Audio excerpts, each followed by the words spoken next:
This is a segment where we take a look at a board game based on an IP, and I tell you if the IP and the mechanisms match. Today we're looking at Protect the Pride Lands, which is based on The Lion Guard, a Disney Junior TV show. What you're going to do in a turn is you're going to turn over a card and do what it says. If it has a picture of a bad guy, you would put that out on the additional spot of its color, and then you can take the action on the bottom. You can move the skunk twice, or you can move the hippopotamus twice. So because the snake came out, maybe I'll move the skunk 2 spots over here. Then the next player would go. You'd put another hyena out on the board on his red spot, and then I could move the Lion King or the hippopotamus 2 spaces, or Lion King 1. So what you're trying to do to win the game is you're going to try to move this Lion King guy.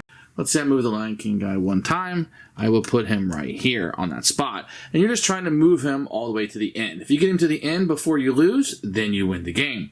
If any of the bad guys get to this spot right here, they get to the end of their track, then the bad guys will win the game. This is actually a pretty fun cooperative game. The bad guys are coming down tracks. Every card is flipped over for the most part. You're deciding whether to try to win the game or progress towards the victory or manage the board and manage what's going on here. Everybody, of course, wants to move the main character because that's how you win. They want to get that last spot, but you need your buddies to attract and take care of the board too, and that can be fun to push the bad guys back. And my kids always seem like they like to do one or the other, and it works out pretty well. This game, I suppose, works well with the theme. It has all the characters from the show, and you're collectively doing something as your friends. And it reminds me of just another adventure that you would be on. It almost plays out like an episode of the show.